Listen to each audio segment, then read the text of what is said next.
दिल्ली में हथियार तस्कर गिरोह का खुलासा हुआ। 9 हथियार तस्कर गिरफ्तार किए गए हैं। बताया जा रहा है पाक की खुफिया एजेंसी आईएसआई से कनेक्शन भी सामने आ रहा है।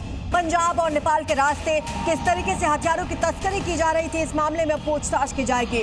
18 पिस्टल, 2 शॉटगन, जिंदा कारतूस इनके पास से बरामद किए गए। 3 तुर्की made Zigana pistol, 3 hitech Glock pistol, 9 Munger made देसी पिस्टल, 1 कट्टा, 2 बंदूक, मैगजीन, गोलियां। इन हथियारों को आईएसआई ने हिंदुस्तान भेजा था। गैंगस्टर के जरिए देश में आतंकी हमले की साजिश थी, लेकिन दिल्ली पुलिस ने इसे फेल कर दिया। दिल्ली पुलिस ने आईएसआई के 9 प्यादों को पकड़ा है जो भारत में 23 हाईटेक हथियारों से नरसंहार करने की तैयारी में थे, लेकिन ये मुनीर के टेरर प्लान को अंजाम देने से पहले ही धर लिए गए। इनके पास से 9mm पिस्टल, शॉटगन और 92 जिंदा कारतूस मिले हैं। आईएसआई ने भारत में 2 रास्ते से इन हथियारों की सप्लाई की थी।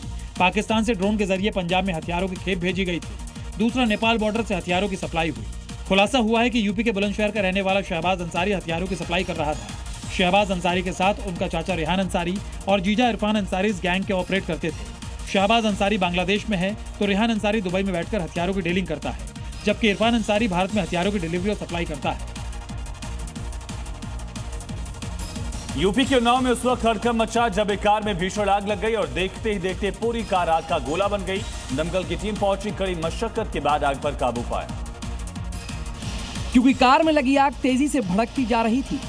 भीषण आग के तांडव मचाने का ये वीडियो सामने आया। उसमें पूरी कार लपटों के बीच में घिरी नजर आई। कार के चारों तरफ से ऊंची ऊंची लपटों का ही कब्जा दिखाई दे रहा था, जिसे देखकर लग रहा था कि मानो वहां कोई ज्वालामुखी फट गया हो। थोड़ी ही देर में आग की लपटों ने पूरी कार को जला दिया।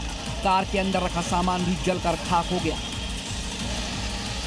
इस दौरान वहां अफरा तफरी मच गई। राहत की बात यह रही कि इतनी भीषण आग लगने के बाद भी सभी लोग सुरक्षित बच गए। और अब देखते हैं देश की राजधानी दिल्ली से जुड़ी इस वक्त की 5 बड़ी खबरें। दिल्ली में आगामी जनगणना 2027 की तैयारियों के बीच बड़ा प्रशासनिक विवाद सामने आया। राजधानी में ड्यूटी पर लगाए गए 142 गेस्ट टीचर्स ने जनगणना कार्य में हिस्सा लेने से इनकार कर दिया है। इसके बाद उनकी नौकरी पर संकट खड़ा हो गया है। दिल्ली में हुए मेयर और डिप्टी मेयर चुनाव में दोनों ही पदों पर बीजेपी काबिज रही। मेयर पद के लिए कुल 165 वोट पड़े, जिनमें 95% यानी 156 वोट बीजेपी के उम्मीदवार प्रवेश वाही को मिले। मोनिका पंत डिप्टी मेयर के पद पर चुनी गई। दिल्ली के हिंद्रपुरी इलाके में 70 लाख की लूट के मामले को पुलिस ने सुलझाया, जिसमें कार्रवाई करते हुए 4 आरोपियों को धर दबोचा। पुलिस ने आरोपियों के पास से 53 लाख की नकदी बरामद की है। इसी के साथ वारदात में इस्तेमाल की गई बाइक को जब्त किया गया। अब सीसीटीवी के आधार पर बदमाशों की तलाश जारी है। करोलबाग के किशनगंज में गौशाला में भव्य प्राण प्रतिष्ठा कार्यक्रम का आयोजन किया गया, जिसमें मुख्यमंत्री रेखा गुप्ता ने शिरकत की।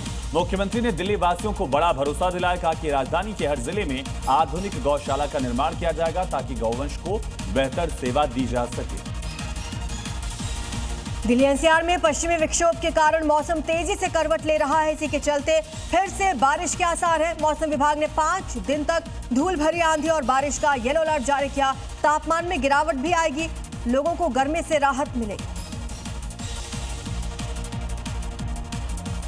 वहीं संभल से हैरान करने वाला मामला सामने आया।